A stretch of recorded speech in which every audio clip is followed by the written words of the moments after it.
आज का टॉपिक है एनसीईआरटी का चैप्टर 2 हिस्ट्री का।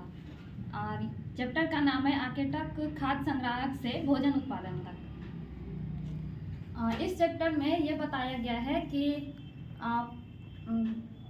इस भारतीय उपमहाद्वीप में 20 लाख साल पहले मानव जीवन कैसे था। यहाँ पे लोग आकेटक खाद्य संग्राहक के रूप में रहते थे। और इन्हें यह नाम इसलिए दिया गया था क्योंकि ये खाद्य पदार्थ को जैसे कंदमूल, शिकारी आदि को संग्रह क्या करते थे, इसीलिए इसका नाम आकेटक रखा गया। और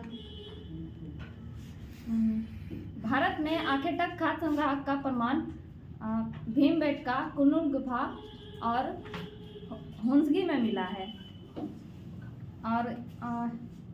और इसी समय यहाँ के लोगों ने पत्थर के औजार का भी निर्माण किया। और इस औजार से ये लोग पौधे मतलब जड़ से कंदमूल को खोदने के लिए, जानवर की छाल को छीलने के लिए और जानवर की छाल से सिलाई करके वस्त्र बनाने के लिए इन औजारों का उपयोग करते थे।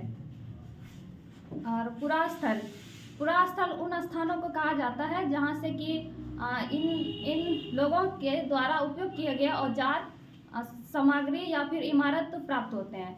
वे लोग इन चीज़ों का इस्तेमाल करते थे और नए जगह पे जाने के बाद ये सारी चीज़ वो यहीं पे छोड़कर चले जाते थे। और यह सब छोड़ा हुआ वस्तु मतलब वर्तमान में पुरातत्वविदों ने खुदाई करके पता लगाया कि कैसे यहाँ पे ये लोग मतलब ये सब जीवन यापन करते थे। और इस समय यहाँ के लोगों ने आग की खोज भी किया। और भारत में कुन्लुन गुफा के पास राख के अवशेष मिले हैं। इससे यह पता चलता है कि यहाँ के लोग आग से परिचित हो चुके थे और ये आग का उपयोग मांस को भूनने में, प्रकाश करने के लिए और खतरनाक जानवरों को दूर भगाने के लिए क्या करते थे। और अबे नाम और तिथियां।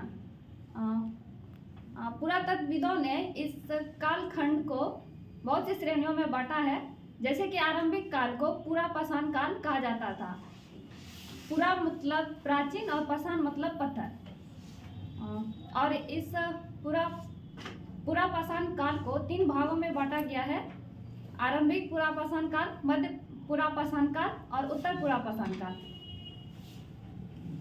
और वर्तमान में जो भारत का जो जीवन घटना जो अभी मिलती है उनमें से 99% इन काल में मिला था। और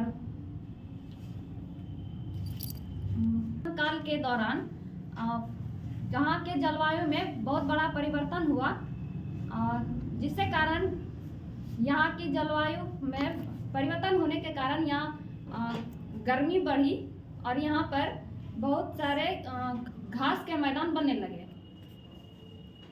और इन्हीं घास के मैदानों में जंगली जानवर सब, बारहसिंगा, शेर, बाघ सब आदि गाय सब मिलने लगे। और इस मध्य पुरा पाषाण काल में छोटे छोटे पत्थर के औजार होते थे, इसलिए इन्हें माइक्रोलिथ कहा गया। और उसके बाद नव पाषाण काल उत्तर पाषाण काल को और इसके बाद बदलती जलवायु। लगभग 12,000 साल पहले इन क्षेत्रों में जलवायु में भारी परिवर्तन हुआ, जिससे यहाँ पे गर्मी बढ़ी। और इस समय यहाँ के लोगों ने भी पशुपालन और कृषि का भी विकास किया। जैसे कि भारत में मेहरगढ़, बुर्जहोम, कोल्डिवा, चिराग और पेयमपल्ली जैसे स्थानों में कृषि और पशुपालन का साक्ष्य मिला है। और ये लोग उन जानवरों का चुनाव, पशुपालन के लिए उन जानवरों का चुनाव करते थे जो कि कम हिंसक होते थे और अनाजों में भी उन अनाजों का चुनाव करते थे जो कि मोटे होते थे और ऐसे कि जैसे मतलब पकने के बाद फली अगर भारी हो जाए तो उसके डंठल न टूटे, इसलिए वैसे अनाजों का कृषि के लिए चुनाव करते थे। और इस समय मतलब पहले तो सारे लोग मतलब एक जगह से दूसरे जगह जाया करते थे, लेकिन कुछ समय के साथ धीरे धीरे ये लोग अस्थायी रूप से एक जगह रहने लगे,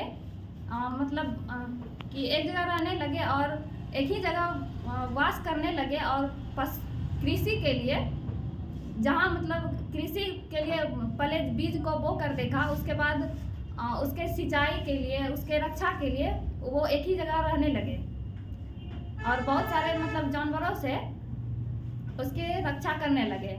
और बहुत सारे पशु को भी अपने घर के पास चारा रखकर जानवरों को आकर्षित करने के लिए पशु को पालने के लिए आकर्षित करने लगे। और ऐसा मतलब सबसे पहले इन्होंने जंगली कुत्ते को पूर्वजों को अपना पालतू पशु बनाया। उसके बाद बाघ और बकरी, भेड़ और बकरी को भी पालतू बनाया। और उसके बाद मेहरगढ़ में कृषि का जैसे जौ, गेहूं और धान का साक्ष्य मिला है। और यहाँ पे एक कब्र भी मिला है जिसमें कि दिखाया गया, इस कब्र में